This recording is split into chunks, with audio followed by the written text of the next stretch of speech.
Good evening and calling the meeting to order. Welcome to the West Hartford Public Schools Board of Education meeting. Today is Tuesday, October the 1st, 2024. Charlotte, may you please call the roll? Mr. Gagnon, Present. Mr. Goldman, Here. Dr. Harris, Here. Ms. Merrimon, Here. Mrs. Nezzarella, Present. Dr. Thomas-Farquharson, Here. Mrs. Yagloff, Present. Student Representative Sarah Granquist, Here. Student Representative Alexis Nguyen. Here. Thank you so much. And Alexis, may you please lead us in the Pledge of Allegiance? I pledge allegiance to the flag of the United States of America and to the republic for which it stands, one nation, under God, indivisible, with liberty and justice for all.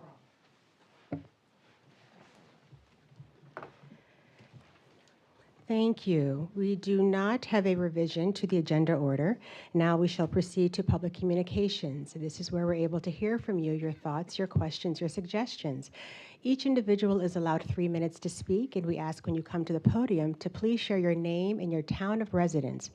Please be mindful that we are attentively listening to you. However, it is policy that we do not respond to comments as they are being made. While you are sharing your thoughts, please also be aware of Charlotte, who will hold up a yellow card when you have 1 minute remaining in your time. And when your time is expired, you will see a red card. And we ask for you please to conclude your sentence and respectfully take your seat. With this being the first meeting of the month, we are receiving comments on both agenda and non-agenda items. But for our awareness, we'll share the agenda items for today include accept and approve revised policies 4011 and 5691. Setting date for the 2025 high school graduation, modification to the 2025-2026 school calendar, 2024 school day SAT results, and approval of the minutes from the September 17th, 2024 board meeting. We will begin by hearing thoughts from those who are speaking on agenda items, and I have a list here. And first on the list we have, and I apologize in advance if I mispronounce anyone's name. The first name we have is Tali Kest.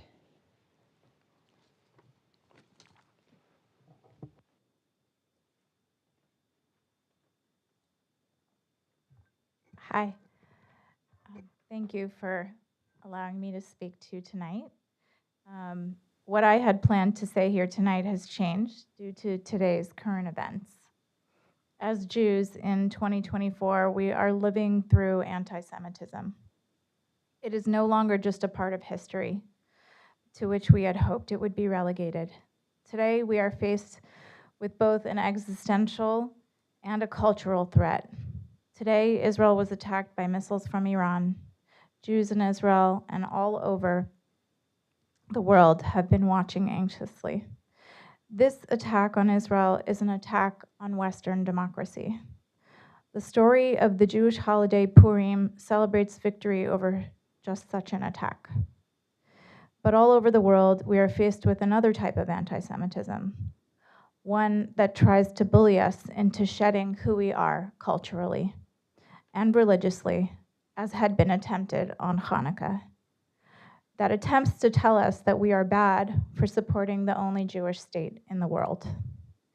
And what is the natural outcome of that? I'll tell you.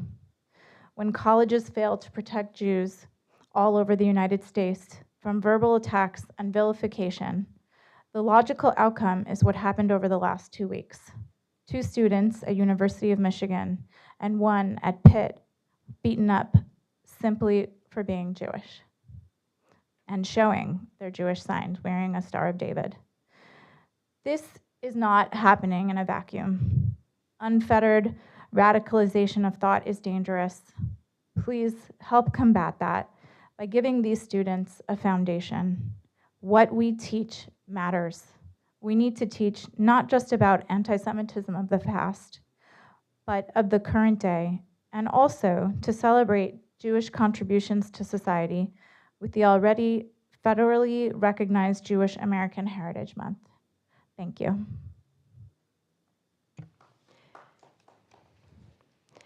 Thank you. Next we have Miriam Bleach. Miriam. Good evening. I'm from West Hartford. Good evening. My name is Miriam Bleish, and I have 4 children in 3 elementary schools across the district. This evening, on the topic of special education, I would like to raise awareness and visibility for inclusion and special education programming.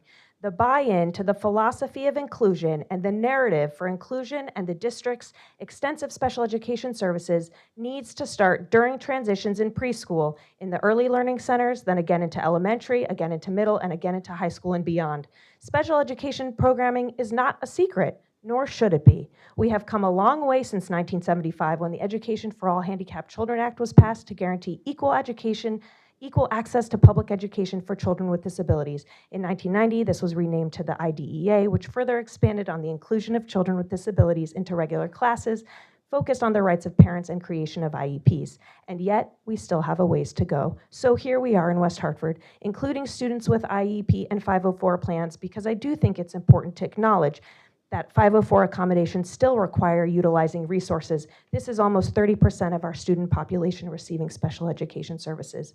I would like to highlight and briefly summarize for you what is involved for our daughter to receive equal access to education with intensive academic special education services. I cannot speak for anyone else's experience. And as you know, there are only 4 elementary schools out of the 11 who house intensive academic programs. For starters, there's a tremendous amount of communication and time required to coordinate with our West Hartford Transportation Department for the special education minibuses to ensure access to and from school with a bus monitor. Then, time and communication with the general education teacher around time spent in the classroom with typical peers, time in the learning center with fellow intensive academic students, one-to-one adult staff, scheduling for and pull-out time for speech therapy, physical therapy, and occupational therapy multiple times a week, various skills groups, as well as unified sports, modified specials, one-to-one special education time with the teacher, consultations with medical providers, etc., etc. And then there's extended school year in the summer. There's a lot going on for just one child. How do the special education teachers and paraprofessionals do all of this? I worry that what might look manageable on paper is really very stressful and a cause for burnout and the 40% national attrition rate for special education teachers and challenges for hiring non-certified staff. I couldn't imagine my daughter's progress up until this point without the incredibly devoted, dedicated, and selfless staff. I don't have the words to express my gratitude for the incredible school leadership, devoted and skilled special education teachers who are also case managers, and the magical paraprofessionals and support staff. I also want to acknowledge the typical peers. Whether their parents know it or not, many have become really wonderful and inclusive friends. I would like to ask you, Board of Education members, that if the opportunity presents, that you go visit the intensive academic programs. I would like to ask that you strongly consider program expansion for special education services, including staffing and resources, which are also mentioned in the Connecticut State Department of Special Education Task Force recommendations. Program expansion will also keep costs in district. Finally, inclusion is not just for the children receiving special education services. It benefits all children. Together, they will make our world a more accepting, tolerant, and better place. Thank you.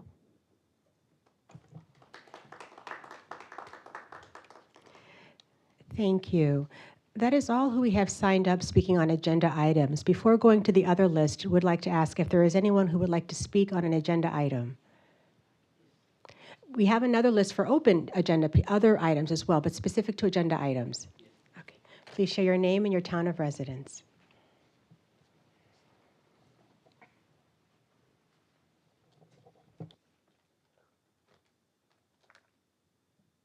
I'm talking about the policies that was discussed last week. So, good evening, everyone. My name is Gayle. I'm a resident of West Hartford. At the most recent Board of Education meetings, there was the first reading of the policy 4011 and 5691. The discussion focused on how schools should respond to sex-based harassment, which is an update of the previous language on sexual harassment.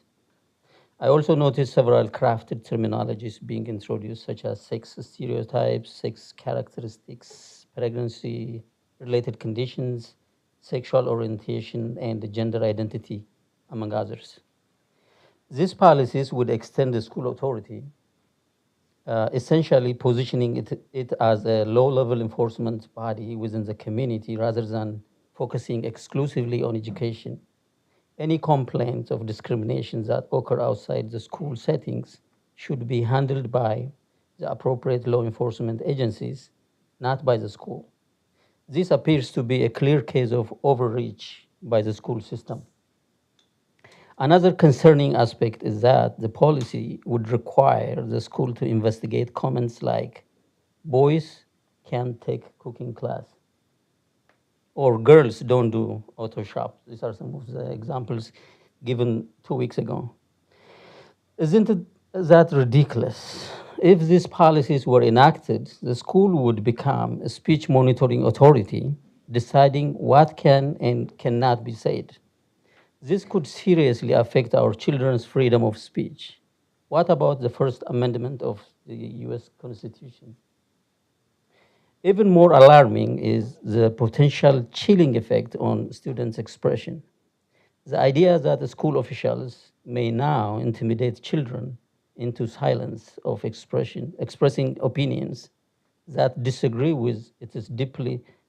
they disagree with is deeply concerning. So I wonder, how can students learn in a healthy environment when such unreasonable policies are looming over them? Thank you for listening. Thank you. We next have on the list George Lange. Pardon me? Okay, thank you. My name is George Lang. I'm a resident of the town of West Hartford. Good evening, members of the school board. My name is George Lang. My son Nathan is currently in kindergarten at Brayburn Elementary School. He was placed there instead of his normally assigned district school at Webster Hill for developmental issues that have resulted in the creation of an IEP and diagnosis of autism from a developmental pediatrician. He's currently assigned to minibus 34 with an expected morning pickup time of 7:58 a.m. and afternoon drop-off time of 3:58 p.m. He's been a part of the school district for the last 2+ years, having been at Whiting Lane ELC for the last 2 years. I give you all of this background information because in the last 3 weeks, First Student has completely failed in their role to ensure the timely transportation of students, including my son. For over 2 weeks, his morning bus was anywhere from 15 to 30 minutes late daily with no warning or effective communication. The one morning in that time it was on time, the app provided by the company sent out a notification saying it would be approximately 15 minutes late. Had we followed the guidance of the notification, he would have missed the bus and had to have been driven to school, throwing off a routine he is so keen on with his developmental issues. This tardiness is also cutting into his instruction time at school, since he has a 40+ minute bus ride normally, and is now arriving late to school, missing valuable time in the classroom, ensuring he's receiving the services required by his IEP, and ensuring the catch-up development in areas needed due to his diagnosis. His afternoon bus has been, if anything, worse. I would classify it as nothing short of a disaster. For 3 Tuesdays in a row now, his afternoon bus has been slated to be anywhere from 20 to 30 minutes late, sometimes with as little as 20 minutes notice before school dismissal. This is untenable, not just for myself, but for the rest of the students and parents who are left to wait at school for potentially an additional 40 minutes before their bus arrives to take them home or to be picked up by parents or guardians at the last moment. This is not limited to Tuesdays, as many other days have had the same issues, but the Tuesdays it is even more apparent due to after-school activities he has scheduled every week. Some of this information about other students comes from one of his teachers that has had to wait with students for their buses, sometimes until around 4 p.m. While I understand buses running a few minutes late due to traffic, lights, or an accident along the route, this is well beyond the reasonable scope of tardiness to be accepted. Not only has First Student failed in their obligations for timely transportation and communication to the parents and guardians, but the response by the district transportation office has been severely lacking. I have sent multiple emails over the last 13 months due to issues last year as well, and have received nothing but canned responses back. This includes my most recent email asking for the implementation of a plan to be worked out with First Student to stem these issues. Ms. Torres has abdicated her responsibility as transportation coordinator to hold First Student to account for their shortcomings over a month into the school year, and the fact that my son's bus, and others I'm sure, is now just being assigned a permanent driver shows a complete lack of preparation by First Student and the transportation department to ensure the timely transportation of our students. I come before you this evening to ask for your assistance in rectifying this glaring shortcoming in this district. It is within your power to cancel the contract with First Student for lack of performance and put out to bid a new contract that will ensure the safe and timely transportation of the district's students. If this is untenable, then a contingency plan needs to be put in place to allow for quicker response of any shortages resulting from equipment failures or driver absences. It is incumbent upon you to ensure the entire district works as it should, including transportation. The students of the district deserve better than the performance this transportation company as district has put forward thus far this year. My information's on the sheet if you'd like to discuss this further. Thank you. Thank you. That is all who we have signed up on the list, but we'll ask if there's anyone in the audience who would like to make a public comment. We'll ask once again. Okay, we shall pause on public communication. Now moving to non-staff communications, and this is where we're able to hear from our student representatives sharing what's going on within their respective schools. So let us begin with Sarah sharing about Hall, please. Hall has a very busy next few weeks coming up. We are holding the PSAT on October 10th for our freshmen, sophomores, and juniors, which will help them prepare for taking the SAT the spring of their junior year. Tomorrow is National Custodial Appreciation Day, and together the Hall community created a video to show our appreciation for our custodians. The Hall Concert Band will also be performing this weekend in the annual Park Road Parade. This week, Hall is deciding on a homecoming theme, and as a result of student input, we are now using a bracket system to vote, and we will know the theme by Friday. We recently welcomed a new student activities coordinator, Mr. Wallace, who runs the Career Center and facilitates many opportunities for Hall students. Hall girls soccer recently beat Conard in the first Hall Conard game of the year, which is very exciting. And today marks the first day of Bullying Awareness Month, and to promote a safe and supportive school environment, both Hall and Conard created symbols with two hands and their school logos. These symbols are put up on certain doors around the school to indicate that students can find a trusted adult who is ready to help them there. At Hall, the symbol has been put up outside school counseling, the main office, pupil services, and may also be put up outside classrooms and other offices. On September 20th, 45 West Hartford students had the opportunity to attend a Youth Leadership Academy at the Town Hall. This program ran from 8 to 3, and students heard from a number of speakers on the topics of mental health, prevention, and creating change. Students participated in NAMI's Student Navigator training as well as a naloxone training, and many were issued a free box of Narcan. I was one of the students from Hall who attended this event, and I can say that the speakers were incredibly impactful, and we all learned a lot about how to support our peers and promote prevention in our community. Thank you, Sarah. Alexis. Hi, everyone, and happy October 1st. As always, we'd like to send our gratitude to the administration team, teachers, nurses, security officers, custodians, and all other members of the Conard staff for their hard work to keep a positive learning environment. With that being said, with the start of a new month, Conard will have plenty of activities and events going on to recognize the talents and accomplishments of our student body and more. First off, we would like to recognize that 11 students were named leaders of the pack for the month of September. Each department at Conard nominates one student to be their chosen leader of the pack, meaning they represent ideal leadership within the Conard walls. With this recognition, it is understood that these students will help guide the rest of the student body to their level of excellence as well. Additionally, we handed out a few more awards for the 25 students that received an award from the College Board for their outstanding performance on the PSAT administered last fall. Various awards such as a National Merit Commended Student, a National Merit Semifinalist, a National African American Recognition Program Scholar, a National Hispanic Recognition Program Scholar, and a First Generation Recognition Program Scholar were acknowledged at a College Board recognition breakfast this morning. Thank you to the administrators and teachers that worked to put this breakfast together, and congratulations to all the students on your wonderful accomplishments. On the topic of the PSAT, we'd like to remind families that this year's testing will be administered next Thursday, so put that in your calendar. Our annual college fair for Conard and Hall will also be taking place on Wednesday, October 9th at 6:30 p.m., so we hope to see as many students as possible in attendance, as there is a plentiful list of colleges and universities attending the event. Also, the Parent-Principal Forum will be taking place on Thursday, October 10th at 6 p.m. in the seminar room. Outside of our academics, Conard students are taking part in many fascinating activities that I'd love to highlight. For starters, our improv troupe Parachute will hold their first performance on Thursday, October 10th at 7 p.m. in the Black Box. Additionally, our select orchestral ensemble I Giovanni Salisi and Weehaw Jazz All-Stars will be performing at Celebrating Gifts of Music, a benefit concert, on Saturday, October 19th at 7:30 p.m. Lastly, Conard football has another home game this Friday at 7 p.m. against Berlin. We hope to see you there, and as always, go Red Wolves.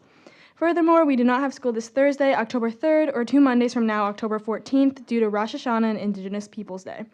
Finally, we'd like to acknowledge that October is National Bullying Prevention Month. We do not condone behaviors of bullying at our school, so we hope that all students will make their best effort to help each other make Conard a warm educational environment.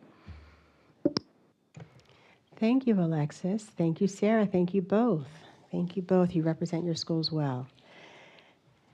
Now moving on to unfinished business, where we have a motion by Lorna Thomas-Farquharson, Gayle Harris, and Jason Gagnon to accept and approve revised policies as a second reading, seeking a motion that the Board of Education accept and approve as a second and final reading the following revised Title IX policies, which were reviewed by the Board Policy Subcommittee, referring to Personnel Series 4000, 4011, Prohibition of Sex Discrimination, and Student Series 5000, 5691, Prohibition of Sex Discrimination. Is there a motion?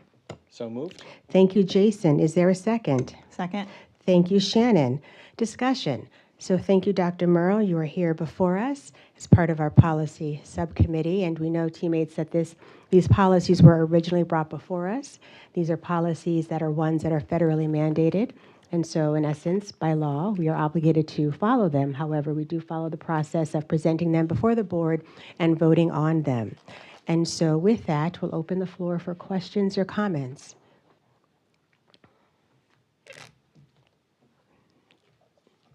I asked this last time, so I realize I'm being repetitive. And do we have, I mean, I realize it's by federal, but is there there's a lot of changes, and it doesn't seem, there should be a reason. Other than, Well, the law had significant changes, and the guidance is based on the law, and so we're following the law for that. okay, well, that's what I was trying to get at. I struggled reading it to define what the change was. Okay, I can summarize again. I provided last time. I can summarize Okay. that if you'd like. So the new regulations put forward by the Department of Education significantly changed the way schools must respond to sex discrimination and sexual harassment, which is now called sex-based harassment. These new rules went into effect August 1st, 2024, and it provides a broader jurisdiction. While Title IX previously applied only to conduct that occurred in the school's program or activity, it can now apply to off-campus conduct if the school has disciplinary authority.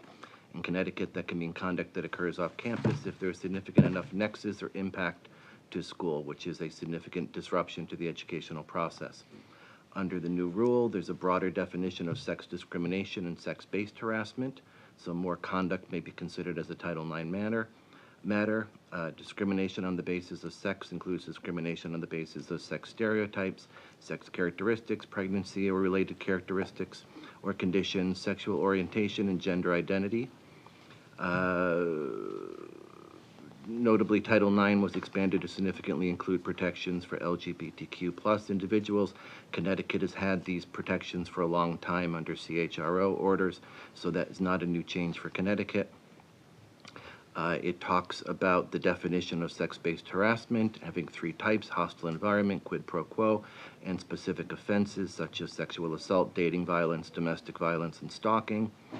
There also is provided changes to a streamlined process for investigation. So responding to complaints for districts is now more streamlined. School districts can adopt one grievance process for sex discrimination rather than separate processes for sex discrimination and sexual harassment. Change also makes Title IX investigations more akin to how administrators handle other matters of misconduct and investigations, while still providing some specific due process steps that must be followed.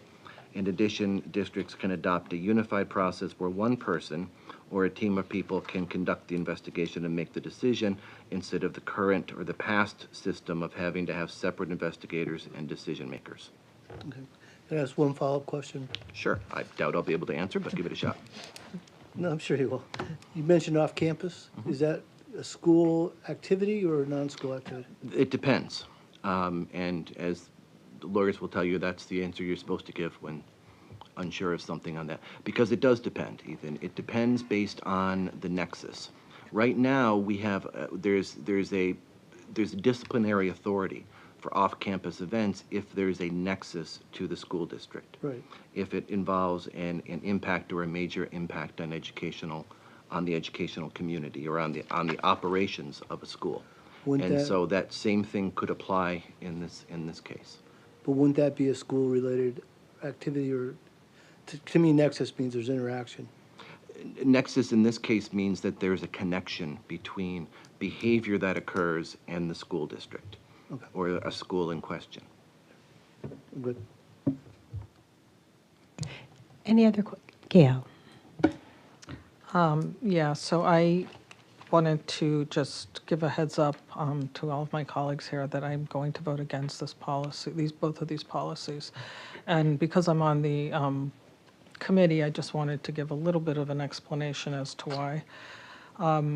I'm concerned with several things in the policy. One of them has been brought up several times here tonight, that this gives some jurisdiction of off-campus, and it's unclear to me exactly what that means and how that could be implemented. I think that there is a question of whether that goes too far in terms of schools' jurisdictions to be policing things that are sort of off-campus. Secondly, I'm concerned that there are 28 states that have an injunction against these Title IX changes, and I'm not entirely sure why that is, but it does concern me that more than half the states in the country are obviously very concerned about these changes and have gone to court to try to make those changes.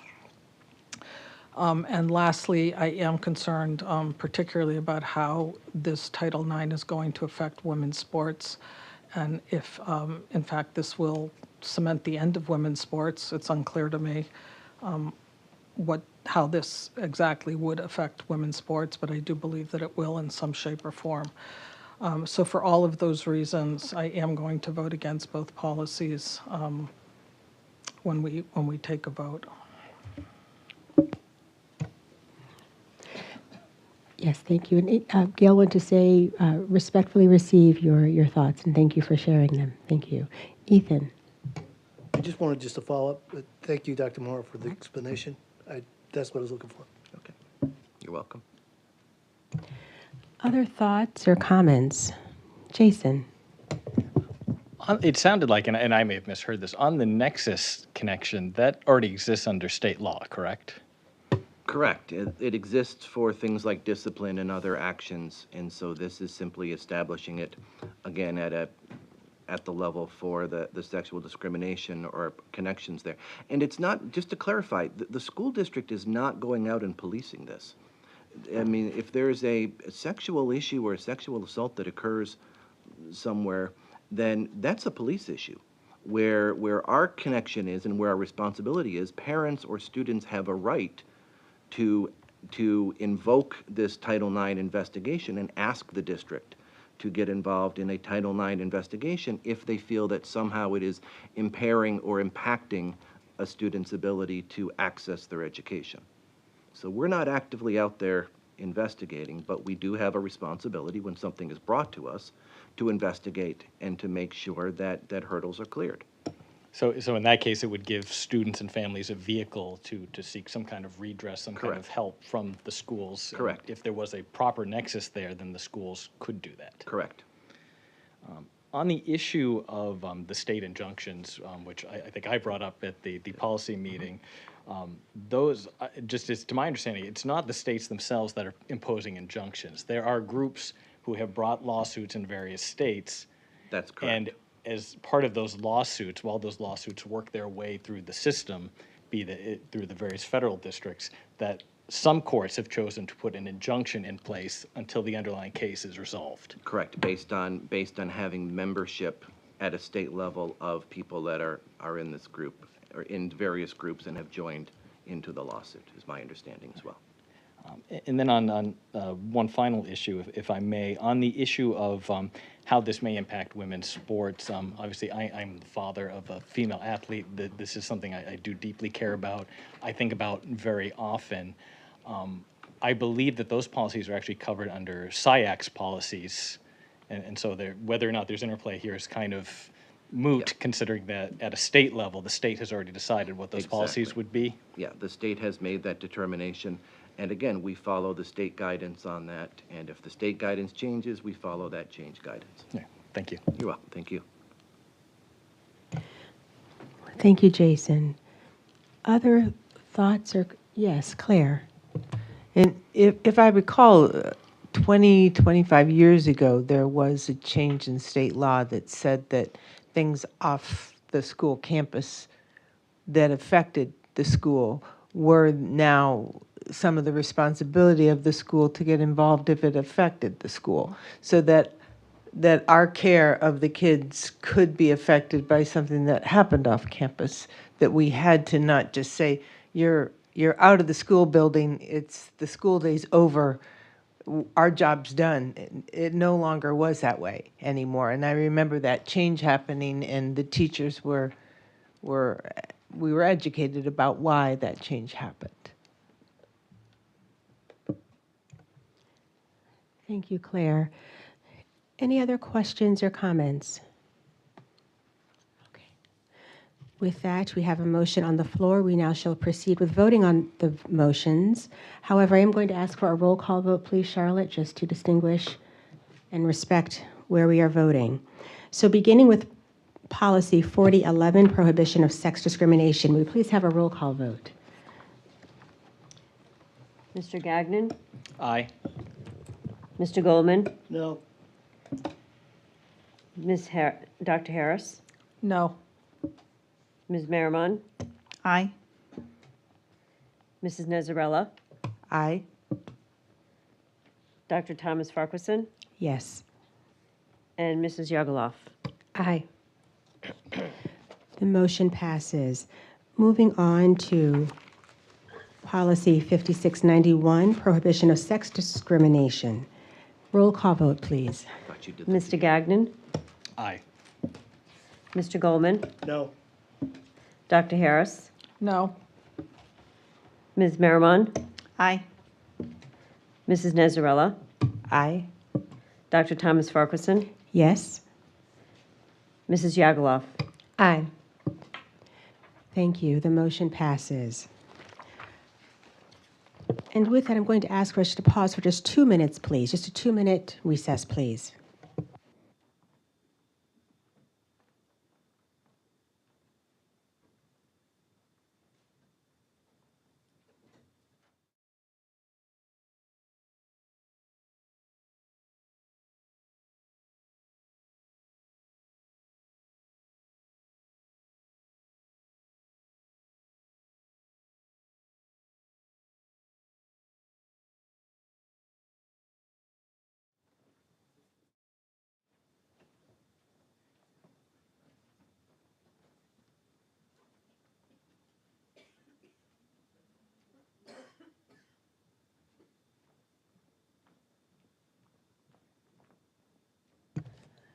Okay, thank you for your patience. And want to say, please pardon Gayle. She has a family emergency, and that's something we must always remember, that with our time here, we must always prioritize family, and that is who we are here to serve, so we certainly must serve our own. So we do pray for the best for Gayle's family.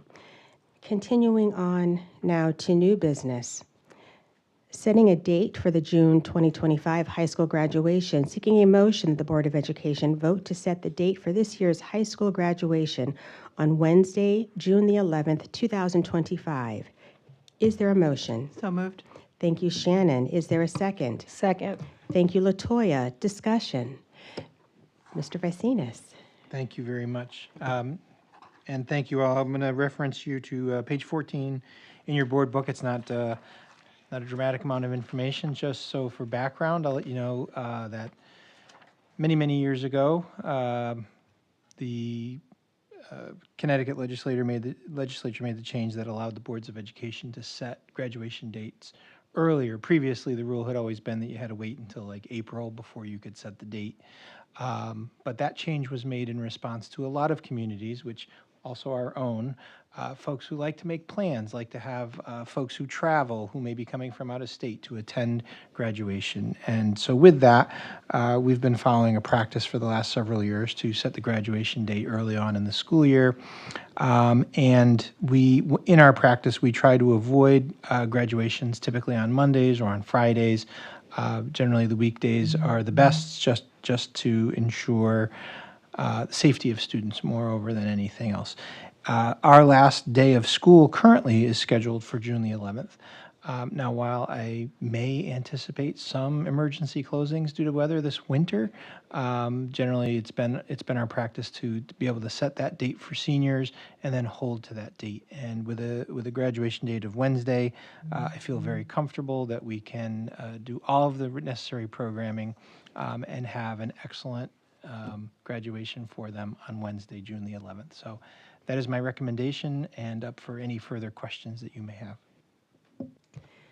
Thank you, Superintendent Vicinas. I'm so curious what Sarah and Alexis are thinking, but we'll open it up to anyone that may have any questions or comments. Yes, Claire. And there will not be a rain date, correct? Generally, we try to have a rain plan versus a rain date. Other thoughts? Yes, Shannon. Just to confirm, would it be both the Conard and Hall graduations at the same time? I know it's very rare, but we did get a concern last year that some people were trying to attend both, and that made it a little challenging, but just want to clarify that. No, thank you for that question. An omission on my part. We always seek to have Conard and Hall graduation same date and same time. So, and we would be continuing with that practice. Other questions or comments? Oh, I see some smiles over there.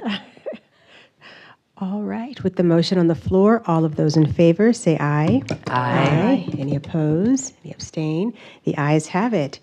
Well, we certainly look forward to Wednesday, June the 11th, 2025. Moving on to modification to the 2025-2026 school calendar, seeking a motion that the Board of Education approve a correction to the 2025-2026 school calendar with regard to the observance date of Diwali on Monday, October the 20th, 2025. Is there a motion? So moved. Thank you, Claire. Is there a second? Second. Thank you, Jason. Discussion.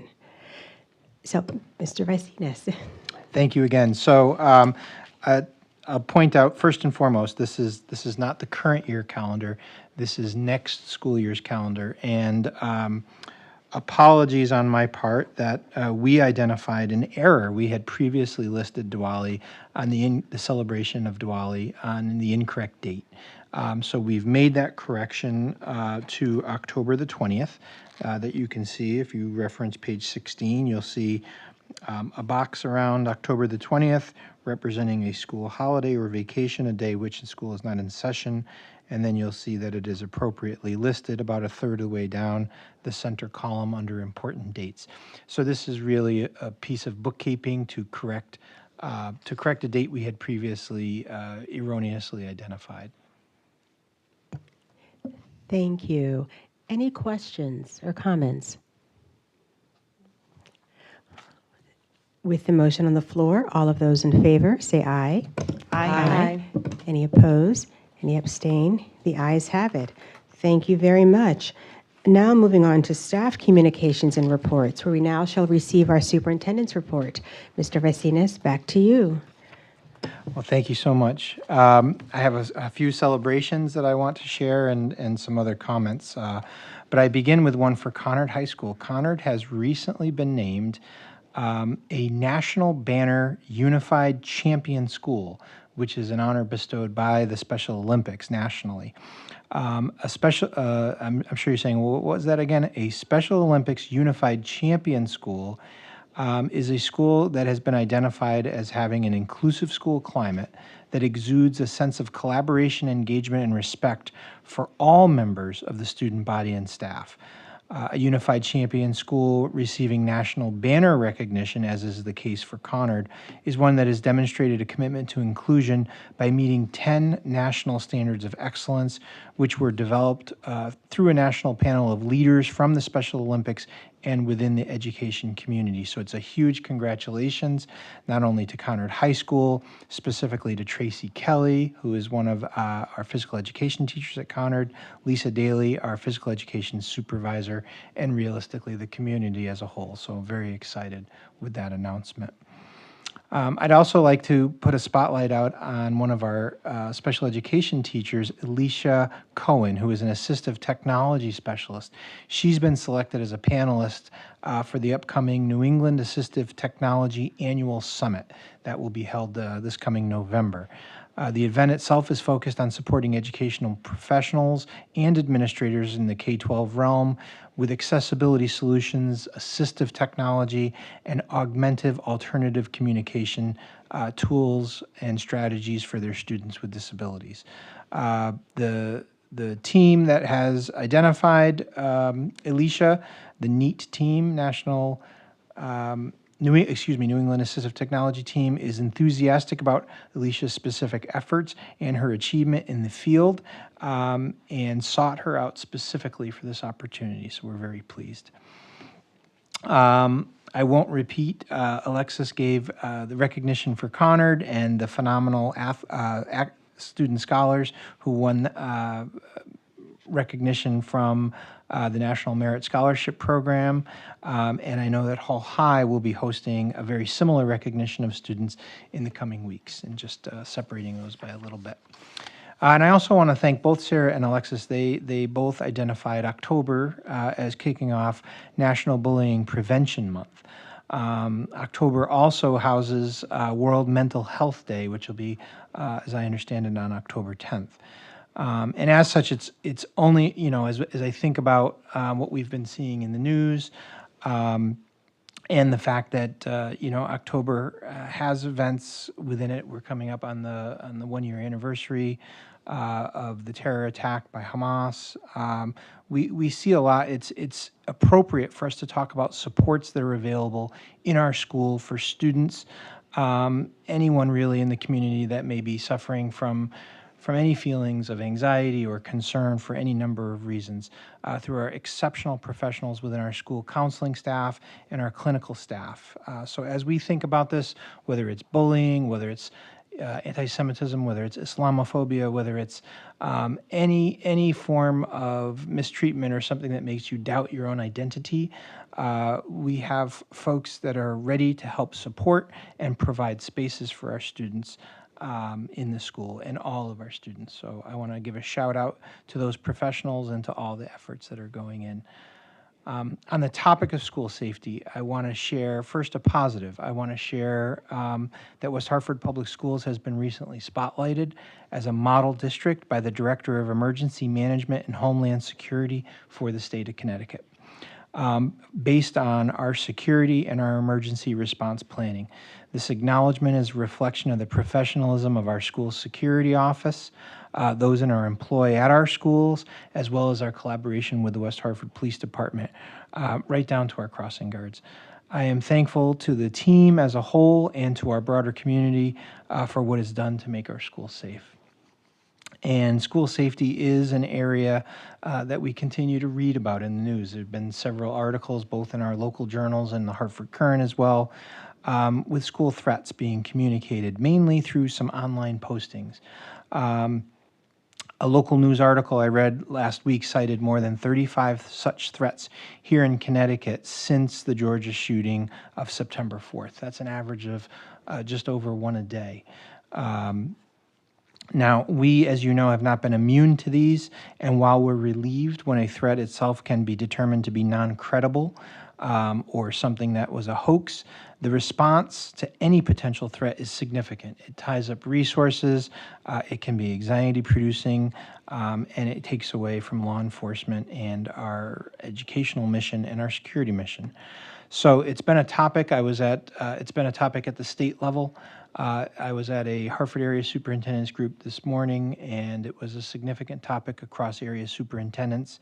And I just wanted to share that in the coming days, specifically at our secondary schools, we're going to be devoting time to talk to students about online threats and I'm hoping for this phrase to catch, the importance to report and not repost. Reposting hoax threats contributes to a problem. It creates a climate of uncertainty. Reporting, whether it's to a trusted adult or through our anonymous alerts systems, is the right thing to ensure that we can address the situation and keep our entire community safe. So I would encourage our students to help spread the word, to report and not repost. And I would encourage parents to have conversations with their children at home about this topic. We need to have better conversation and communication and set those expectations. Switching to more curricular topics, over the last couple of weeks, our middle schools had invited parents to their respective open house programs. One of the highlights is the Web We All Belong student leadership program.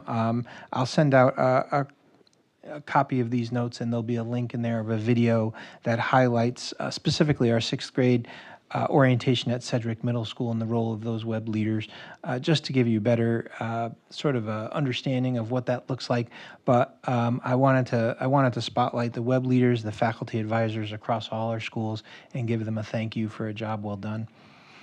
Charter Oak International Academy recently celebrated International Peace Day. That was on Monday, September the 23rd.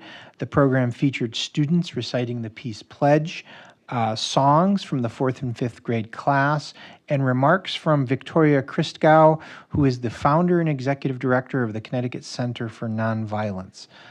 Students participated in the installation of pinwheels for police, and it was just a very special afternoon. So very pleased for Charter Oak. Exciting news at Sedgwick Middle School. They're going to host an author National Book Award winner and MacArthur Genius Grant recipient Jacqueline Woodson at a special program on October the 17th. The program itself is coordinated by the West Hartford Public Library, and it highlights Jacqueline as part of the West Hartford Reads annual literary celebration. And there is more information that you can look up on the West Hartford Public Library and the Sedgwick web pages. This just in today, both Conard and Hall were named today 2024 AP School Honor Roll recipients. This is a relatively new award. I believe it was first came out from College Board last year, and we were recipients of it last year, and we are again recipients. The distinction celebrates organizations who demonstrate a strong college culture, college credit, and optimization opportunities. College Board further recognized Hall High School with the AP Access Award for providing all students the chance to participate in AP, including students of underrepresented populations. The AP Access Award is earned when the percentage of underrepresented and or low-income students accessing the AP program is the same or greater than that of the graduating class. So kudos to both schools. Excellent job. A full report on our AP as well as our early college experience programming is scheduled for a November board meeting. And as a final note, the Next Chapter bookstore, which is run by our post-secondary program, will be celebrating its 3rd birthday.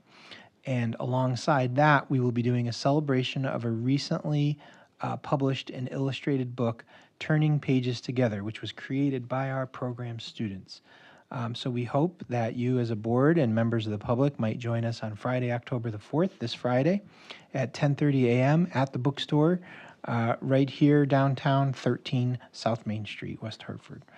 So that's... Is that 10 or 10:30? Did I say 10:30? I have 10:30. Did I say the wrong thing? No, I was wrong. Okay, 10:30. How long do we think that'll run, Melissa? Maybe half hour, 45 minutes? Probably. But pending any questions. Thank you so much, Mr. Vicinas. Lots of wonderful information. Yes, LaToya. Yeah, thank you for all the updates. So just a couple of things. Thanks for the updates on safety. I think it's top of mind for everyone. So appreciate the proactiveness and just keeping us, continuing to update us on it. And really appreciate the push into, for students and supporting them with reporting. Also want to lift up within that same vein, are there opportunities to kind of take that same pause within the community to process some of this stuff? For the kids to, so in the same way of like going to schools, and I don't know if the conversations are happening with teachers to students or, yeah, so it's teachers to students that are going to have those Correct. conversations? It'll Okay. be teachers to students. Okay, awesome. So yeah, I guess I just would be curious around like, are there conversations happening around like processing some of these events that are happening in schools and like kind of taking that pause to just say like, hey, let's, kind of decompress. And I know we have wonderful mental health resources for students to go one-on-one, but like as a class, are there those opportunities? So certainly, and I think where we've seen events, certainly in early September when we had the news coming from Georgia, obviously there was recognition of that within our schools. There was opportunity to kind of stop. I'm sure some of it may be anecdotal. I don't know if our student reps might share anything that may have happened in a particular class with a teacher taking a moment to sort of just try to process that. But then if things get, one of the things we always try to do if things are going to get super heavy, we want to make sure that we can steer a student before we kind of open up something that might be very disconcerting, that we have the supports in place for any child who's more impacted. But that's really, I think, what the effort is going to be as we see this kind of persisting, is we're creating the opportunity kind of within, whether it's an advisory, kind of like the homeroom period, where we can have a small number of students somewhere, a classroom versus a whole giant class setting, and be able to talk about it, be able to talk about what you should do, be able to talk about what the resources are here, and try to stay ahead of it. So it's not just a lecture about what you should do or what you shouldn't do, but it's an opportunity to be able to engage with students and hear what they're hearing and allow them the opportunity to ask questions. Mm-hmm. I'd be curious if you have thoughts along those lines. So I would say in general, when we see events like this happen, at least at Hall, what usually happens is we'll have a morning announcement where they'll talk about the event. We'll have oftentimes like a moment of silence. But I do have to say, I think with what happened in Georgia, we really didn't hear much about it. And that's something that I think we definitely could have done a better job with at Hall. I don't think we talked about it in any of my classes. And I honestly don't recall them doing anything general for the school overall. I think additionally at Conard, we do have something called Community that kind of takes place every single Wednesday. So we use that time to kind of shed light on like things that may have happened. And so I can't remember exactly, but I feel like we did have a pause like to like recognize and acknowledge that that event did happen and to make everyone more aware of it. So, but I do feel similarly to Sarah. Thank you. Good feedback. Oh, yes, just thank you both for your candor. Thank you. Thank you. Jason, yes. I just want to pick up on that because I think it's really important because not only do we have recent past events, but again, we're coming up on October 7th, the anniversary of October 7th. We have what everyone will acknowledge is a very contentious election coming up. And I think having spaces where kids can talk about these things, as peers with trusted adults, I think is very important because I don't think it's lost on anyone at this table or in this room or watching at home, the state of global affairs right now. Not only the escalation today, but you can look at Ukraine, what's happening in Israel, what's happening in Gaza, what's happening in Lebanon, and those things aren't thousands of miles away, right? They are, right? Geographically, they are. But that has an impact right here. And I think it is wonderful. We have all these mental health resources, but I think we're hearing there's another need. And I think it's important that it's a listening space, but that no one needs to feel that they have to have answers. And it's very hard because people come from different places. But if the kids and adults can just talk about their concerns, their observations, what they're feeling, because there aren't always answers, but everyone can talk about what they're thinking or feeling. Yeah, thank you. And then I have one more question. Also, side plug, great way to use restorative practices. There's something called listening circles, and it could happen in every class. So, my other question is for parents.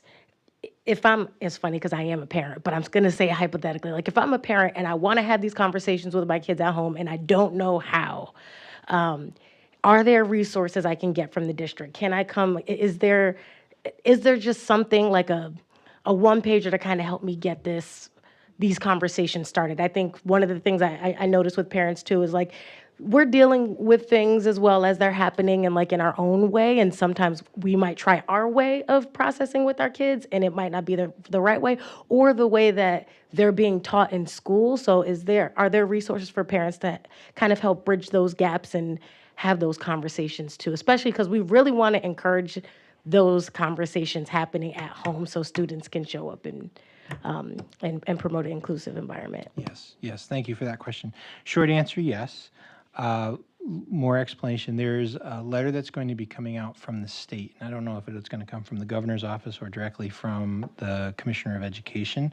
That's something that we're going to be asked. They're either going to send it out directly or they're going to send it to schools and ask schools to send it out that list some vetted resources to have these conversations. And then I expect that we'll do some cascading communication. So I was at a meeting last week where we got to see kind of a draft of that and talk about that plan. Thank you. Other questions or comments regarding our superintendent's update? Claire, yes. Just a quick shout out to the Unified Sports. I was there last night, and I'm guessing there were 60 maybe kids in the gym, maybe 10 kids with special needs, and 50 general ed kids, and everyone was having a great time. It was so wonderful, and it's great music. They're having a ball. It's just a wonderful program, and I'm so glad they're getting the national recognition they deserve. Thanks. And I should have said this when I was speaking. There'll be I imagine some kind of a ceremony. There's some sort of, I believe, a physical banner that will come, but they told us it might take several weeks. So once that comes, I'm sure we'll have some kind of a spotlight event to be able to celebrate them. Any other thoughts or comments? Just want to echo once again, thank you so much for speaking up. Yes, we as a district are here to educate you, but you are also helping us to learn, and your voices help in that regard. So glad you're all here at the table. Thank you. And thank you for being receptive to that, because it's important to receive information and respond accordingly. So thank you very much. And thank you for your update. And so with that, we now will go on to staff reports and board discussions, where we shall receive the 2024 school day SAT results. And we have teammates coming to the table. So as they get settled, I know you know Ann McKernan, our Assistant Superintendent for Curriculum Instruction. She's joined by Eileen Eustace, who is our Director of Secondary Education and also our testing coordinator for the district. So they've done amazing analysis on our school day SAT, and once that projector pops open for them, I'll turn the show over to them. But in the meantime, I'll try to fill the air with some comments.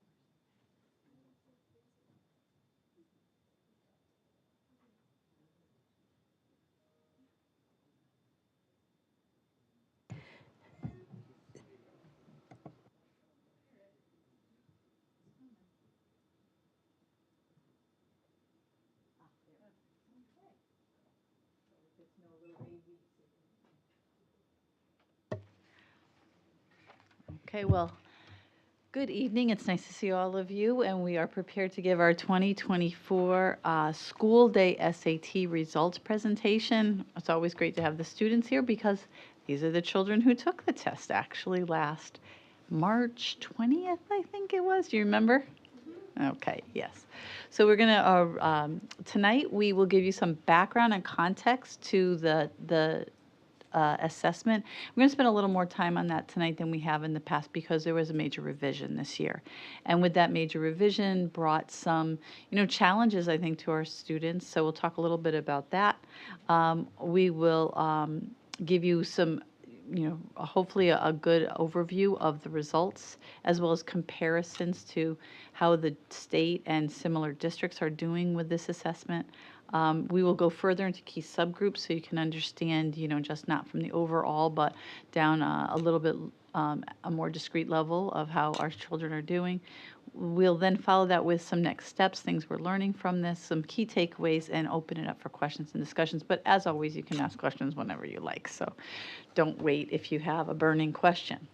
I'm going to turn it over to Eileen. Eileen is our Director of Secondary Education, our test coordinator, doing a fabulous job, and she's going to lead us through some of the background of the test. Okay. So good evening, everybody. So since 2016, we have used the school day SAT to meet the federal accountability requirement. Prior to that, we had a 1 year of SBAC, and prior to that, it was the CAP testing, which was administered in 10th grade. So we actually were really pleased when they moved to the SAT because the majority of students were taking the SAT anyway. So it was great to be able to combine efforts on that. It is a globally recognized college admissions test that meets the federal law. Again, it was a substitute for another state assessment, and it provides all 11th grade students one free assessment for college admissions. And while there was a period of time where more and more schools were going test optional, we're actually starting to see a bit of a swing back where schools are requiring the SAT. So it's a really good opportunity for us to work with our students in preparation for the test. So as far as the new version of the 2024 test, it had moved to a digital platform, and for a few years you had the option to continue with paper or to administer it digitally, and then eventually they said, no option, you do need to administer it digitally. So some of the advantages in relation to the new version of the test is that with a digital platform, it does provide the faster results. So we are seeing results coming in even a little shy under 2 weeks. We've been noticing as the administrations of the test continues. There are some accessibility options. So there's a lot of universal options that are available for all students, digital tools that will help. And some of those examples include the use of a highlighter, a notepad, an answer eliminator where they can cross out answers that they know they're not going to select, the ability to mark items for review, or you can flag questions that you want to skip and go back to. There is a built-in graphing calculator now and a built-in timer that if you don't want to see the time, you also have the option to hide it. So those are just a few of the accessibility options. The big component with the new test version is that it is now adaptive. So in the past, it was a fixed form where students were all provided with the same questions. And what they've now done is they have moved to each test in literacy, the literacy test and the math test has, and they each have 2 tests, and within those 2 tests, there's 2 modules. So within the module, depending on how you do in the first module, when you move to the second module, if you were doing well, you may enter a module where you're now getting more difficult questions.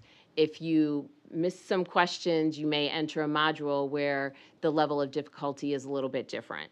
So that really is a major shift in terms of that adaptive feature for the test.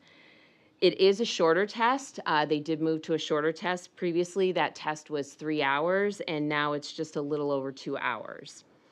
Some of the concerns that go along with the new version of the test, just some of the challenges we encountered is that just a lack of experience in terms of that digital testing platform. It's a little different than when students are taking the SBAC test, because they will take that in 3rd, 4th, 5th grade, all the way through 8th grade. So they have this continuous review, and they also have some other opportunities to practice.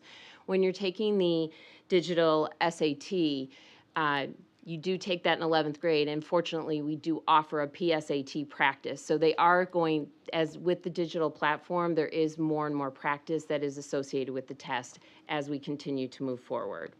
And then just in terms of the familiarity with content and structure of the test. So because the structure of the test changed a little bit, that was new for the students. And as far as the content, while the content is generally the same, I will say there's a shift in emphasis on some of the topics within the test that they're putting more emphasis on. So maybe a little bit more geometry than there was in the past, a little switching back on the literacy test, a little heavier emphasis on vocabulary as well.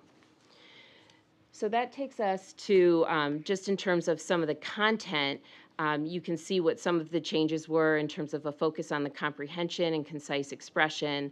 A big change on the literacy test is that the passages are shorter.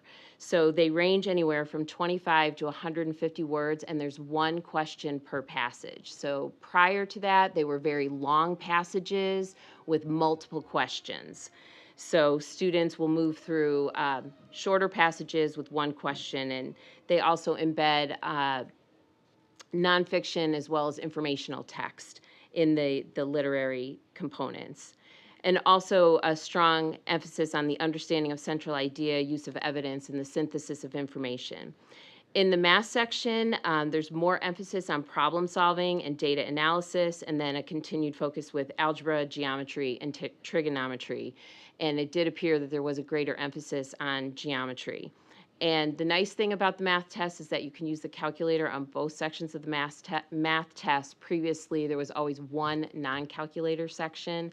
So it's nice that they are allowing students to use a calculator on both sections. So hopefully you found that helpful. And then next, this just really summarizes some of the things that are the same, as well as some of the things that are different. So you'll see that the score range is still the same, 400 to 1600 for the total test score, the test combined. And then you'll notice the delivery method that changed. So we were using a paper pencil test up through 2021. We moved to the fixed digital. So our students have taken the SAT in a digital format in 22 and 23. And now they're taking the adaptive digital test. You'll see that the number of questions, there's far fewer. There's 98 questions now. The timing of the test, and you can see the breakdown where they got to 3 hours previously, and now we're at 2 hours and 14 minutes, and the score reporting is significantly less. The college and career ready benchmarks do remain the same at this point.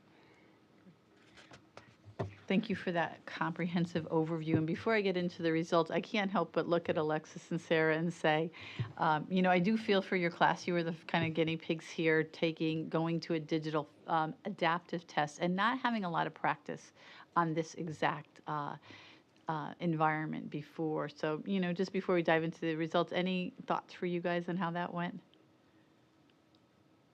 I would say preparation, I think, was different than it would have been in past years. I mean, teachers were saying to us, we don't know what to expect. Tell us how it is afterwards. We don't know, what this is going to be like. But I think there's going to be more resources coming out to help people prepare. I mean, you already noticed there's, more books geared towards the digital SAT, so I think that should be helpful, and with knowing what to expect this year. But I think that was difficult last year. Thank you. Yeah, I definitely agree with Sarah. I think in the past, our teachers have always kind of given us, in the week leading up to the test, passages. I know my English teacher would give us a passage to, practice with the SAT questions. And, our math teachers would kind of put, these challenge questions that are kind of SAT related. But I do agree, after we officially switched to the digital, it was kind of up in the air on what to do. So it was an experience. Yes. I appreciate that. Once again, I do appreciate that perspective because, often there are multiple ways to practice for this, whether you are seeking private tutoring or whether you're using Khan Academy or whether, you just have an older brother or sister who has a book laying around. And this group didn't have that advantage. So you were our trailblazers, and we'll learn from you. And Ethan, I think I saw your hand up. And apologize for the detour, but you said there's 2 modules in the module you can go. How do they do that from a scoring? I They, was trying to figure out how that works. So almost all of our tests are now adaptive. The state test for the Smarter Balance is the same way. So I don't know the technology behind it, but these companies have figured out ways that based on your previous answer, you would get a question from another category. So do you get more points if it's a harder? Yes, it won't penalize, you will end up with a higher score if you took the harder question route. I find that fascinating. Yeah, no, it is fascinating to think about it, but when we all sat for the SAT, we had pen and pencil and a lot of erasers and certain space between us and maybe dividers, I don't know, because you all had the same questions, and now these children are getting different questions as they progress, and we're learning about it too, to be quite honest. We brought in professional developers last year to understand better, and one of the things we found out is depending how you get into your second module, if the first module is mostly medium level questions with some easy and some hard, but the mixed medium, if you do well on that, the next module will be harder, but your score will be higher. Okay. For instance, if you didn't get into the harder part of the second module, we have heard, and we have to do a little more research on this, then it's harder to get a 600 on that test, which is a relatively strong score. But if you got into the harder module, then you likely will get over a 600. Thank you. So we're learning too, but I'm really happy to hear from the kids because normally we can prepare them and help them so much, and they really did this on their own. So we're going to move over to the results now, and what I have before you is the results for the last many, many years in this. I have a presentation to give you some numbers here, but this year in literacy we actually saw a nice bump. And that is very important to us because of the lack of preparation. But what you're going to see as we go through the data is a very similar pattern. So what you'll see in this similar pattern is that we had before the pandemic, which is delineated by that red line, 4 years before the pandemic. And before the pandemic, of course, almost all the schools were not test optional. Most schools were test required, the SAT, which also put a little bit of extra reason to study for it on the students. And then after the pandemic, of course, most schools went test optional. So we were fairly flat in literacy before the pandemic, and nearly 79% our average. And then we saw a little dip after the pandemic, followed by a second dip last year and a nice rebound this year. So even though the test was new, in literacy, we saw a nice rebound of over 4 points, almost 5 points, which was a strong performance for our students. And this was the overall for all students. But it's hard to understand these unless you see a greater context. We have a new test. We're in the post-pandemic era. We know that the entire state has suffered from this interruption to education. And so I'd like to put it in context for you with this slide. There's a lot on this slide, so I want to walk us through a little bit here. But one of the most important things we can say is in looking at all the districts around the state, all of them, and I looked at every one of them, which is always fun to see how we do versus every one of the 75, 80 school districts to look at. We are in the top 20% for literacy, which is quite phenomenal, I think. And that's at the top bar. The next bar I'd like to explain is along the left-hand column there, we have the state results for the years 21-2, 22-23, 23-24, followed by what is their average after the pandemic and what was their 4-year average before the pandemic. And what you can see here is that it's following a similar pattern. There was a dip in 22-23 followed by a rebound in not only the state and in West Hartford, but DIRG B means similar. This is about a group of 20 districts that are more common to more like West Hartford. So this, the district reference group is what DIRG stands for, and it is a designation the state gave years ago when they tried to say, well, let's not compare an inner city school to a very rural school. Let's make groups of schools that are more alike and then compare those to each other and see how you do. So DIRG B schools are schools that are more similar to West Hartford.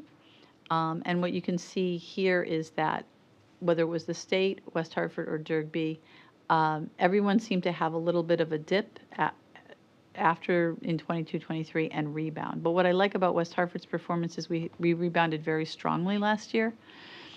And I'd also like to point out at the very bottom here where we say 85.4, 91.9, and 90.7, that's a percentage of recovery we've had to get to where we were pre-pandemic. So our percentage of recovery is higher than like districts and higher than the state. And although we'd like to see where we were prior to the pandemic, when you add in the factor of a new test, a new environment, students who hadn't seen this or been able to practice with it, I think we did quite well. So congratulations to you too, as two of the 600 plus testers that we had. Okay, I'll pause and go over to the math results. And there'll be a little bit different pattern, but again, the pattern will be similar for math. It's not similar to literacy, but it will follow the similar pattern for the DIRG and the state. And here we have our math results. And what you saw here is after we came off the pandemic, we had a dip. We had a little bit of an improvement, but we've had a more significant fall in math. And that was kind of concerning to me, especially when the results first came in. I was like, wow, this math result is significantly lower than I would have expected. Not 6 points, but a healthy dip. So I was wondering what was happening. But again, it's important to go to the broader level to see really what's happening. Again, a new test. Now we have the math, the math in a online in an adaptive environment. We don't know what influence those factors have. But when we do go to the same kind of chart, we see West Hartford is performing in the top 12% of all the districts in the state of Connecticut in math, which is quite impressive.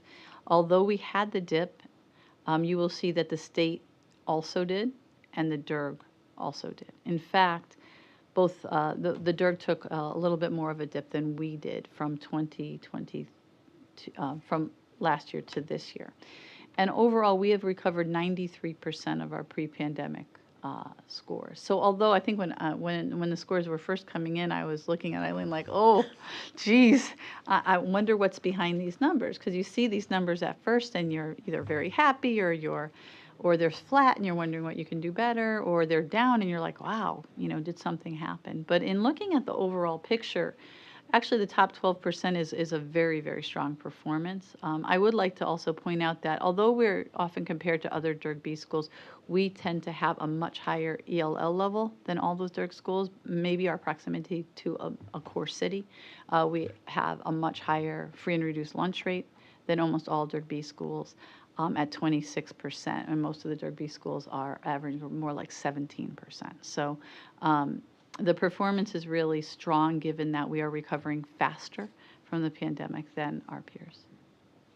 I can stop there because that's a lot of information even to I wanted to just punctuate what you shared because Ann did some exceptional analysis on this, and my question to her and Eileen as we watch over time is, given the change in the test format, is this a new benchmark or a new baseline, I guess I should say? Because what's fascinating about the results itself, when we look at that bar graph on the previous slide, it appears that to be a performance dip. In actuality, at the higher levels of performance in the previous years, we were in the top 20% of schools across the state. When you look at our dip, that measure of performance is in the top 12% of schools. So it's a significant increase in context, and it suggests the potential that this past year's result might be a new baseline, that it might just be a greater challenge. Similarly with literacy, we were previously in the top 25% of schools, and our score this year in literacy, we're in the top 20%, which is information that Ann shared in the report. So it's a very sort of an interesting thing that perhaps the year-over-year comparison that we're so accustomed to may or may not be as relevant. And so I was appreciative for her to really take a solid look at the performance across the entirety of the state. And I could just add to that, when 21-22 came, we were thinking, is this a new baseline, right? Is this our new baseline? But no one wanted to accept that as a baseline because it was a significant decrease from where we had been, and we knew that it was heavily impacted by the break from school. Students were home, and the engagement issues that we know, the chronic absenteeism that followed, we know we were suffering from that. So it's a valid question. Do we have a new baseline now? Because we have a new format, a new test format, and we've been out from the pandemic a few years. So we'll take that into consideration. Is our new baseline a 3-year measure, the last 3 years, or is 23, 24 a real new baseline with a new assessment? Ethan and Claire, I'm not sure what their hand up first. So I was just curious, just for the process, and I realize SAT's doing this, if everybody dropped, and assuming the state of Connecticut is reflective of the country, would they There was a then try national to drop. bring the baseline back up, or just stay with where the base? I think that we'll just stay with the results the way they are and adjust to them. But there was also, I didn't say this, but I looked at the national and the global results, and there were drops. They don't report them in terms of percentage of students meeting the benchmark. They report them in terms of the mean score. Right. But there were significant drops in the mean score at the national Well, I would level. assume Connecticut would be reflective of the Yeah. country. Thank you. Claire. Would the results of the curriculum shift that you're doing in math, where you're combining algebra, and geometry, where they were every other year, and you're combining them together, would any of that have effect, or is that coming after the results of this? It's a great question. I'll say this much. I think we have more analysis to do. It's confounded a little bit by the fact that we changed the variable of the order of the curriculum, and then the College Board changed the variable of the format of the test. So we've got some more sort of looking that needs to happen in order to say what's the cause and what's the effect. But a good question. Overall, I mean, I would say I'll take an optimistic view. We jumped 8 points in our standing. We exceeded the DERG in terms of our overall performance this year. So their drop was more, our drop was less. We outperformed. So my hope and my expectation is that, given that when we look at it in that context, and everybody else has the same challenge of a brand new test format, what do we have that's different from what they did? Potentially the resequencing of some of our curriculum. I'll take that as a optimistic first sign that that was a positive shift. But that change is in its infancy, because wasn't it just a year ago? So you're not very far into that change. Right, and I have to do have have Ann a tell me that. senior, but I'll check myself. I believe that change happened 2 years ago, so that the children who took honors geometry in 9th grade took algebra 2 in 10th grade, correct? Honors algebra 2. That was the sequence. So that was the last year. So when you guys were in 10th grade so that was 2 years ago. Yeah. So Paul's absolutely right. We have many variables. We dropped a little bit less than the DERG, which is similarly, similar districts. Although I will not say again, just so you guys make sure you hear this, is we're similar, but there's no DERG B school that has almost high 20% free and reduced lunch population, or as high of EL population as we do. So our predecessor, Tom Moore, would say that over and over again, and it always stuck with me, so I say it again here. Jason, I'm sorry. I'm going to be in danger of oversimplifying this, Okay. but it seems to me that this really isn't, you really can't compare year over year, because this isn't apples to apples. Correct. In fact, it's not. It sounds like it's not just a different format, but the test is actually different in substance as well. Some, yeah. But what I do take from the numbers is I think it supports other data we've seen from testing that we are doing well at rebounding from the pandemic. Yeah. We absolutely would like to be fully back at 100% or more, and we will strive for that. But yes, you are absolutely right. And the other change is pre-pandemic to now. I don't think it's lost on anyone that kids talk all the time, are you submitting your scores? Colleges talk all the time, are you submitting your scores? It's a big decision, right? I have a senior this year too. We're having those discussions all the time. Do you want to take another test? Do you want to submit your scores? Do you want to submit them to some schools? So in the past, it was more clear cut. You were going to submit these scores. And so you really had this this extra, I don't want to say pressure, but reason to work on this test. So these children had, definitely a different situation with a test they didn't know, and reasons to submit or not submit a score. And are you guys going through that now as you think about your schools? Right. Okay. Yes, Shannon. So I have to say I'm kind of relieved that there was sort of a level playing field of not knowing what the test was, because then everybody is Yeah. in the same place. I have a strong opposition to the fact that so many students have access to resources that let them prepare for a test that other students don't. So I think that's actually a more realistic indication of the preparation that the school system has provided for the students. I'd also like to put more of an existential view on this, in that, West Hartford's certainly not alone in this, but there's 27% in the 3-year average who are not at benchmark for literacy, and 44% not at benchmark for math. And I keep thinking, if we give any credence to college and career readiness benchmark of what this is a measure of, and those students are not at that at 11th grade, like what? I think we can feel good about our comparative to other districts and to the state, but seeing the forest for the trees, like, we're still not cutting it. Correct. So what are we doing? And I don't know that you have an answer to this, but, and I see districts that are way further away from being at that benchmark, but how do we kind of pull back and say, like, how do we think about changes to sequences that get students closer and closer to closing that gap, especially when we start looking at the subgroups? Yes, and I'm glad you finished with that, because these are the overall, and the subgroups will have even more challenges. And as we were putting this together, Eileen and I were talking about this. The overall story in terms of comparisons are good, but there's a ways to go, and you're going to see that in the upcoming slides. And we'll talk about some next steps to address some of the concerns that you have related to that. So I'm going to look at the high need students now. And our high need students are our students, just to remind you, these are students who fall into any one of 3 categories.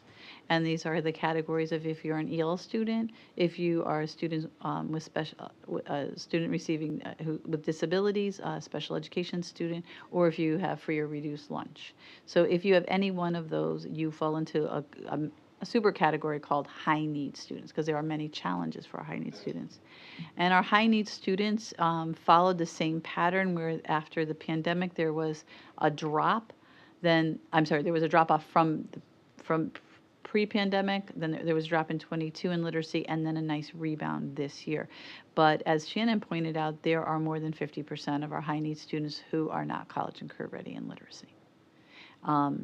And it's similar here in that in literacy, we slightly lag the state actually in comeback. So we need to, it's very close, obviously, part of a percentage point. But we talk about high need students a lot. We talk about strategies with our high need students quite a bit. Our high need students who receive free and reduced lunch, that is not known to our teachers. That is not an indicator they would know or see. They would know if a child receives is EL, or if a child is special education needs, or they don't know anything about who is free and reduced and who is not. But regardless, there are strategies that that are important to use with these children and with all, because your point is really well taken. In this particular group, less than half of the students are meeting the college and career ready benchmark. So we can be proud of the fact that we're well ahead of the state, because we are, but we are not where we want to be with that. In math, it's a similar story. There was a little bit of an increase and then a fairly significant decrease here. But what I wanted to point on this slide is I'd like to point out the 4-year pre-pandemic trend for our high need students. And Paul was working on this with me at the time, and we were quite proud of the fact that for 4 years in a row, we were making some good gains. Now, going from 20 to about 35% is significant in 4 years, although 35% is not where you want to be. But we liked that trend, and we liked what we were seeing there, because we thought if we could continue that. So as we restart this new baseline, we'd like to look at very closely. And we've been making some changes already in some of our decision making on how much intensive math support some of our kids are getting and how much is appropriate. Starting in the middle school, that was a change we made that wouldn't directly affect the SAT now, but might affect the results later. Claire? So in 2015, that was an all-day SAT for all 11th graders? It was a paper and pencil full test, which was over 3 hours, and if you had extended time, it was longer. And all kids with IEPs and special needs, except for maybe intensive kids, Yes. 1%? Yeah. Okay. Yeah. All of our special education students take the SAT unless they qualify for the alternative test, and that is 1%. As well, EL kids that can't read English or All EL read kids. English? Yes. Yeah. It's everybody. So, I mean, it's not keeping any one group to the side and saying you don't need to test. So that is one of the, the reasons why you see some of the results. The comparison here, when we look at the rebound, again, at Shannon's point, has to be taken very seriously because close to 75% of the students are not at college and career ready benchmark in this category. Now, we certainly are recovering faster than the state, but Eileen said this earlier in our meeting. She's like, this is so sad that we have so many of our students who have these needs so the percentage is so far away from what you would hope. So lots to do, but I go back to this slide where I think we were starting to get, in the pre-pandemic, some of the decision-making we had, I think was resulting in some real good outcomes for our high-need students in math, and we'd like to, again, revisit what we were doing and see if we can recreate that. I want to just piggyback just one comment that in no way, shape, or form detracts from our mission to continue to be able to raise the bar for all students, and certainly our students within our high needs category. But I do want to make sure that as we throw around that phrase college and career ready, because that's a phrase we use quite a bit in education, and it's something that we're committed to and that we deeply believe in, that when students graduate West Hartford Public Schools, that they are legitimately college and career ready. The college and career ready benchmark on the SAT, that was recrafted in around this time, I believe in 2015-16, and it equates to a probability that a student will be able to earn a B or better in the freshman college course in that subject area, something close to that if I messed it up a little bit. So, at the end of the day, if I'm talking about high needs population, if I'm talking about, as you referenced, a student who's still carrying the moniker of an English learner, still working on their language proficiency,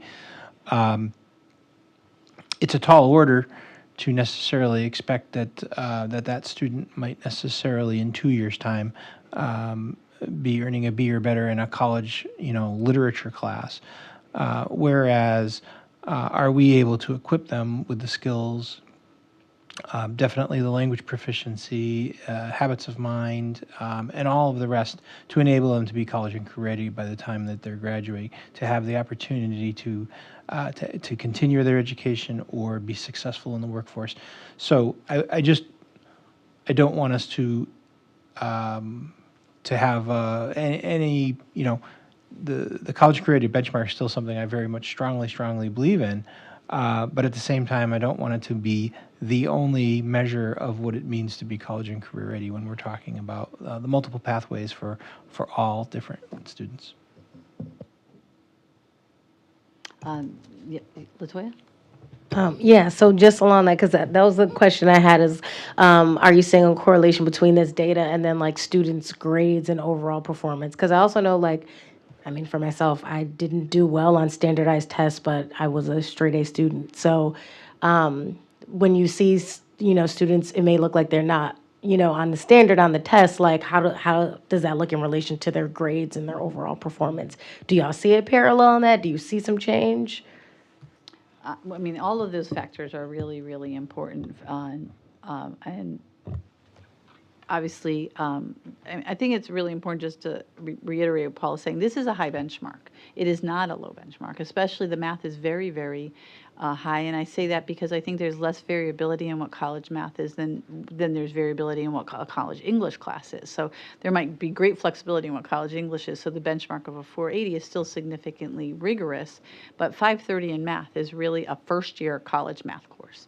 And so that is a very high standard. So there's so much to take into account. And that's why, some of Shannon's comments of this test in many ways was good because there was less preparation by everyone. It was more of a level playing field. And the fact that colleges, and most are still staying test optional, although we have heard, especially of the more rigorous colleges, returning to the standard. But, the child's complete package is what's really important to us. It is not any one score. We report on it because it's a federal accountability measure. It's a good measure, but it is one of many. Jason. So if we look at the pandemic red line, Yeah. And the amazing growth that you're seeing pre-pandemic, are there things that we were doing then that we stopped doing either because of the pandemic or otherwise? Well, I think a couple things. There's a million possibilities here, but one of the possibilities, if I talk to you about chronic absenteeism for high need students, you're going to see numbers in the 30%. And you're not going to see that for the non-high need students. You're going to see more, like it was high for non-high need students. It was high for everybody, but it was more in the 10 or 15%. And for these particular subgroups, these were in the 33% for students with disabilities, for students in free and reduced lunch. So I'm sure that was just one of many factors, not the only one. What we want to get down to is what was the programming we were doing pre-pandemic? Did we make any change to that and look at that? Because that's something we can control. Now, we have put a great deal of effort into chronic absenteeism, and we've actually seen a really good drop last year and hopefully continue this year. But that's just like one of the factors when I look at this particular group that I know they weren't there. A good third of them missed more than 10% of school. And that was it was scary to look at those numbers because we were already disappointed on our overall. And then when you dug deep into each group, you're like, wow, this is really significant. Kids are missing a lot of school, a lot of instruction. I'd say one of the other changes that I want to highlight during that period of time from 2015-16 through 2018-19, just relative to our work within instructional strategies, we had a very deliberate, very, very specific plan. Dramatically interrupted between 2021-22 when we just weren't in school and or just had returned to school, and 22-23 last year where we were kind of coming back to it, but still feeling a lot of the behavioral stuff. Anne and Eileen and the whole team in the curriculum office has done an amazing amount of work over the last 2 years, but really with significant emphasis this year, getting back to those instructional strategies, having a coherence plan, akin to what we were doing, even better from those 4 years of growth. Excuse me. Take a moment. So as I said, we are seeing a stronger rebound, but very far to go here. Students of color, you want to get some water?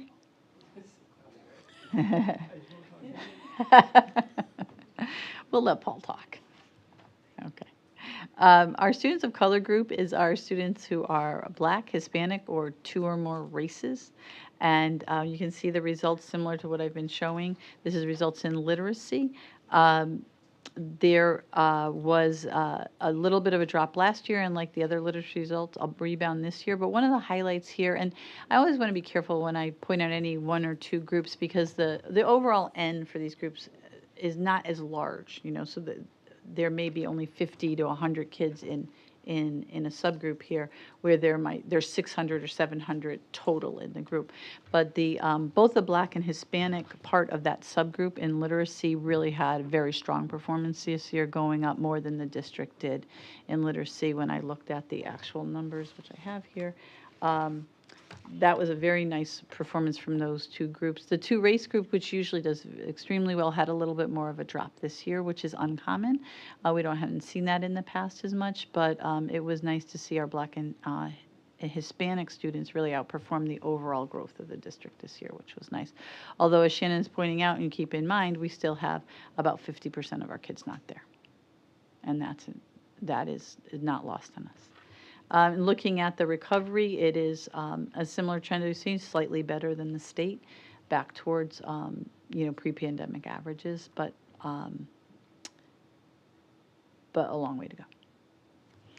In math, similar type of thing. We saw a slow but steady increase in the group prior to pandemic. This group of Black, Hispanic, and two or more race students, nice, slow but increase over 4 years.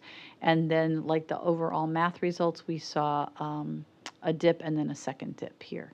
Although the dip for Black and Hispanic students this year was actually smaller than the overall district dip. So that was an interesting pickup we saw there. And here, this group is making stronger gains towards recovering, but recovery pre-pandemic was 31%. So still a lot to do. Moving on to our next step, I'm going to go back to Eileen here. So some of our next steps in terms of addressing student growth in relation to our performance on SAT is that our teachers are primarily 9th and 10th grade courses are meeting in professional learning communities, and we worked with the high schools to have that time built into the school schedule so that they are meeting on a regular basis. And this provides them an opportunity to really closely examine student performance data in a collaborative setting. And it also, the other thing that we're really pushing in terms of the PLC work is looking at formative data and providing opportunities for practice for students and then examining that data so that we can intervene and provide the supports that are needed for students. And that ties in with a second next step is that we are providing more practice opportunities related to PSAT and SAT across multiple content areas in grades 9 through 11. So we had a team of department leaders as well as teachers come together this summer and actually look at what types of practice opportunities could we build into our coursework over 9 through 11, and students will see opportunities in English, math, science, and social studies. So for example, in social studies, SAT will have students looking at questions related to infographics. So they're picking up a lot of practice in that area because it aligns very well with that curriculum. They'll be doing work with informational text. You know, in the ELA, in the English classes, they'll be doing more of the work in terms of rhetorical analysis and the English conventions, the standards of English conventions. So, and then the other thing too that as a group we talked about that we'll be working with teachers on, and this was presented to all high school teachers, is this focus on high leverage test strategies that will benefit all students across a variety of assessments. So at the end of the day, these are really good practices anytime you're sitting down for any type of assessment. Things like doing a close reading of the question, elimination of answers, pacing, using available tools and resources to help in terms of determining the correct answer.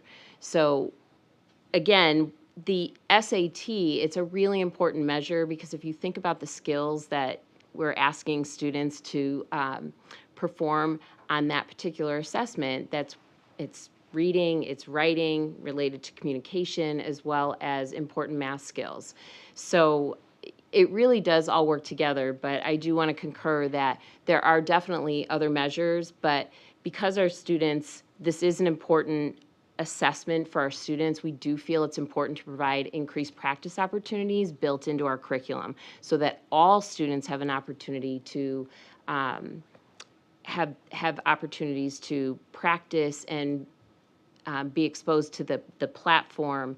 And there's actually a lot of research that shows the more that you're practicing and the more exposure you have to the platform, the better students will do. So. If I'm not wrong, the PSAT digital. The PSAT is digital. I just looked up today, and it actually is it's going to follow the adaptive format this year as well. That'll give us a good alignment now as well. Unlike Sarah and Alexis, when they take the future classes, we'll be able to practice with a PSAT that's adaptive as well as digital versus, I know, isn't that fair, right? They didn't get that practice, but we will continue to embed resources as they become available, new practice opportunities, and the PSAT alone will give them that. Sorry. I think it died. Oh, we'll go in between us. And one other thing I do want to mention is that we do offer SAT practice at both schools for students. We do that typically after the first of the year, and we actually collected some data, and even though it was a small sample group, we had data that supported that the more students went, the higher their score was, the more that their score improved over time, which was great. We'd like to expand that program. Yes. You mentioned that absences was a negative factor in the performance. Have you looked at that statistically and been able to measure just, the different 10%, 20% or whatever? I have not done a deep dive, but I've done a dive enough to say this subgroup had this chronic absentee level, which was much higher, and then looking at performance, but it hasn't gone deeper than that surface level of the subgroup. I just think it would help performance. identify how bad it impact, because obviously I think it makes a lot of sense. Yeah. And it's Yeah. the student's best interest to show up, but maybe Show that's up. one way to show up. Yeah. That was, that's just can't be underestimated, is being there and being present and being engaged in school. No, I agree. Thank you. So key takeaways from our learning were that the new version provides an opportunity to set a new baseline, as Paul said. We think this could be considered a new baseline. We'd like a little bit more information first. We are performing well, which, as I said, when the results first came in, I was a little hesitant, especially in the math. But then after a lot of digging and downloading of all the state test data that is available, and there's a lot of it available, and then looking at the changes, I really was a little pleasantly surprised that we had done so well. And credit to you guys and your classmates, because you certainly went in with less practice than most. We're doing strong in terms of pandemic recovery, strong in relation to both the state and the DIRG, and we're at that level or higher than in almost every category. But as you guys, very intelligent group of people, point out, we've got a long way to go, especially with our subgroups, and that is our mission, really, is to make sure that every child has that opportunity to have rigorous courses, and that's what a lot of our work to look at, our math sequencing, what we had done pre-pandemic. We'd done some really good work on instruction, and I think we had made some key decisions, and we saw results, so we'd like to replicate those. We were going to continue to work on having kids in school, and setting those messages, which are so different from a couple of years ago. Should I come to school? Yes. Should I come if I'm coughing? Yes, unless you have a fever. Yes, you should be coming to school. And also not only coming to school, but coming to class, because those can be two different things in high school. I know that's funny, but it's true. In fact, little side note, there's a new system this year called Smart Pass, and it helps the kids understand how much class time they're missing, because we can look up how many passes are you asking for in a day and how often are you out of that. Have you seen that system? Yes, you have. So, discussion. I know you've had some time to ask some questions, but feel free.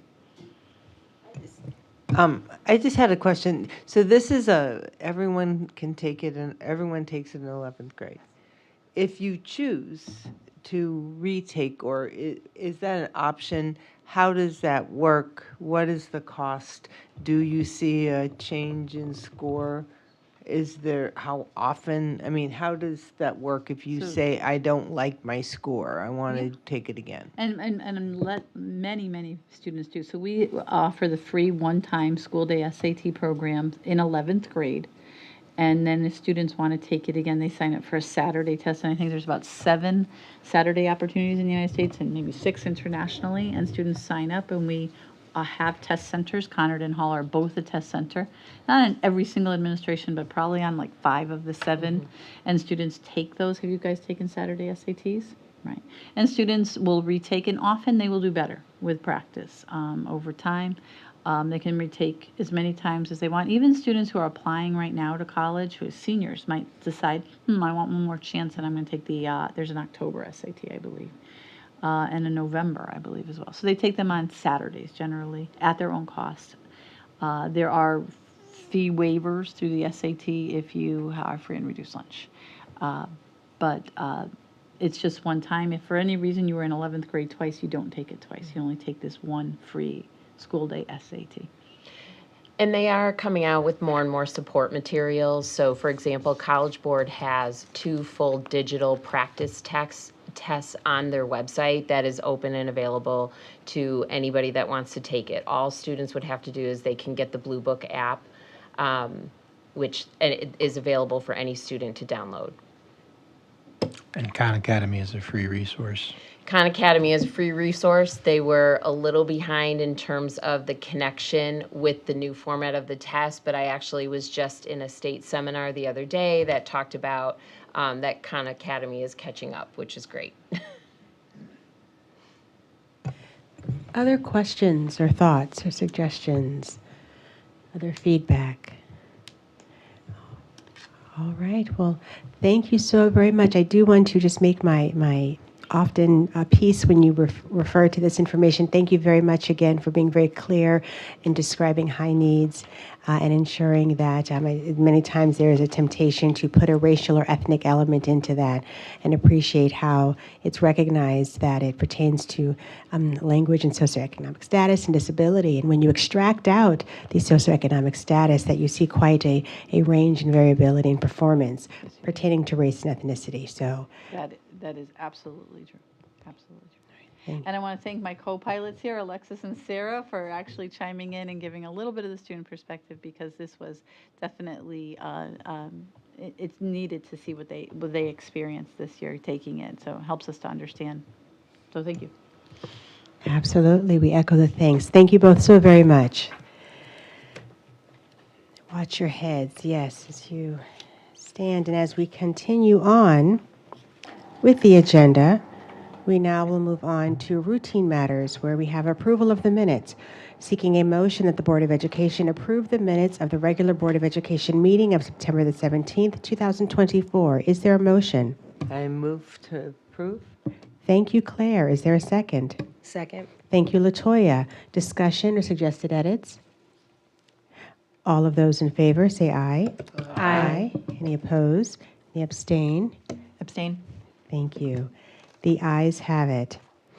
Moving on to information and reports. Board members, do we have any communications or reports from other boards? Seeing none, any other information or discussions? Seeing none, moving on to future business, where we have announcement of future meeting dates. Our next meeting will be Tuesday, October the 15th, here in room 314 at 7 p.m., followed by Wednesday, November the 6th, 2024. Once again, that is Wednesday, November the 6th, 2024, here in room 314 at 7 p.m., followed by Tuesday, November the 19th, 2024, 7 p.m., here in room 314. Do we have a request for any future agenda items? Seeing none, do we have any visitors who would like to make a comment? Seeing none, we do not have an executive session, therefore seeking a motion to adjourn. So moved. Thank you, Jason. Is there a second? Second. Thank you, Shannon. The meeting adjourned at 8:52.